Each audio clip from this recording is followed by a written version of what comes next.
പ്രതിപക്ഷ നേതാവ് രാഹുൽ ഗാന്ധി രാജ്യത്തിൻ്റെ പ്രതീക്ഷയാവുകയാണ്. അതായത് തെരഞ്ഞെടുപ്പ് കമ്മീഷന്റെ തട്ടിപ്പുകൾ ഉണ്ടെങ്കിൽ അത് കണ്ടെത്തി തെളിവു സഹിതം ഈ രാജ്യത്തെ അറിയിച്ചതോടെ കേന്ദ്രം ഭരിക്കുന്ന BJPയെയാണ് രാഹുൽ ഗാന്ധി യഥാർത്ഥത്തിൽ പൂട്ടിക്കെട്ടാൻ പോകുന്നത്. അതിനായി രാഹുൽ ഗാന്ധി തെരഞ്ഞെടുത്തത് കർണാടക സംസ്ഥാനത്തെയാണ്. അതിശക്തരായ രണ്ട് നേതാക്കൾ സിദ്ധാരാമയ്യയും DK ശിവകുമാറും കൈകാര്യം ചെയ്യുന്ന കർണാടക കോൺഗ്രസിൽ എന്തു വേണമെങ്കിലും അവർക്കിന്ന് സാധിക്കുമെന്നതും ഏത് തട്ടിപ്പിൻ്റെ രേഖകളും കഥകളും കർണാടകയുടെ മണ്ണിൽ തന്നെ പിടിച്ചെടുക്കാം എന്നുള്ളതുകൊണ്ടും കർണാടകയിലെ തട്ടിപ്പുകൾ കണ്ടെത്തി തെരഞ്ഞെടുപ്പ് കമ്മീഷനെ പൂട്ടുകയാണ് രാഹുൽ ഗാന്ധി ആദ്യം ചെയ്യുന്നത്.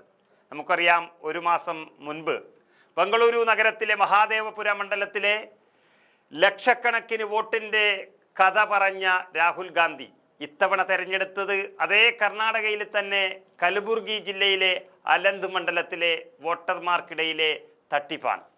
അത് പ്രകാരം തന്നെ അതിൽ വോട്ടുകൾ നഷ്ടപ്പെട്ട ആളുകളെയും ആ വാർത്താ സമ്മേളനത്തിൽ രാഹുൽ ഗാന്ധി ഹാജരാക്കിയിരിക്കുന്നു. അതിനപ്പുറം എന്ത് തെളിവാണ് ഇവിടെ വേണ്ടത് എന്നിരിക്കെ രാഹുൽ ഗാന്ധി ഈ ജനാധിപത്യത്തിൻ്റെ വെറും സംരക്ഷകൻ മാത്രമല്ല, രാജകുമാരൻ തന്നെയായി മാറുകയാണ്. നമുക്കറിയാം, ഒരു കാലത്ത് പ്രത്യേകിച്ച് യെദ്യൂരപ്പ എന്ന BJP മുഖ്യമന്ത്രിയുടെ കാലത്ത് ഏറ്റവും അധികം ജനാധിപത്യത്തെ അട്ടിമറിച്ച് ഇല്ലാതാക്കിയ സംസ്ഥാനമാണ് കർണാടക.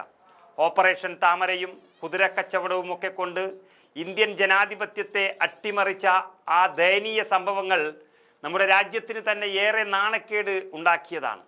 അവരൊക്കെ ചെയ്തു വച്ച ഈ വോട്ട് മോഷണം ഇപ്പോൾ കയ്യോടെ പിടികൂടുകയാണ് ചെയ്തിരിക്കുന്നത്. BJPക്കും നരേന്ദ്രമോദിക്കും വേണ്ടി ഉണ്ടാക്കിയ തെരഞ്ഞെടുപ്പ് കമ്മീഷന്റെ അവകാശവാദം ചോദ്യം ചെയ്തുകൊണ്ടാണ് ഇപ്പോൾ കോൺഗ്രസ് രംഗത്ത് വന്നിരിക്കുന്നത്. ഇന്ത്യയിലെ ഏറ്റവും പ്രധാനപ്പെട്ട ഒരു ഭരണഘടനാ സ്ഥാപനമായ തെരഞ്ഞെടുപ്പ് കമ്മീഷന്റെ ഇത്തരം തട്ടിപ്പുകൾ ചോദ്യം ചെയ്ത് പാർട്ടി മുന്നോട്ട് വരുമ്പോൾ വെറുതെ വാർത്താ സമ്മേളനം വിളിച്ച് അത് തള്ളിക്കളയുന്ന ഒരവസ്ഥയാണ് കാണുന്നത്. അതിനെ തെളിവുകൾ നിരത്തി പ്രതിരോധിക്കാനോ അല്ലെങ്കിൽ അതുവക കേസിന് പോകാനോ തെരഞ്ഞെടുപ്പ് കമ്മീഷനെ പോലെയുള്ള പ്രധാനപ്പെട്ട ഒരു ഏജൻസിക്ക് കഴിയുന്നില്ല. അതിനർത്ഥം അവിടെ തട്ടിപ്പോ അല്ലെങ്കിൽ വേണ്ടാത്തതോ നടന്നിട്ടുണ്ട് എന്നുള്ളത് മാത്രമാണ്.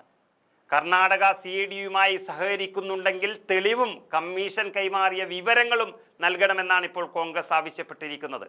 ഇത് ഏറ്റവും പ്രധാനപ്പെട്ട ഒരു പ്രതിരോധത്തിലേക്ക് തെരഞ്ഞെടുപ്പ് കമ്മീഷനും BJPയും നീങ്ങുകയാണ്. തട്ടിപ്പിലെ എല്ലാ രേഖയും നൽകിയെന്ന് കഴിഞ്ഞ ദിവസം കമ്മീഷൻ വ്യക്തമാക്കിയിരുന്നു.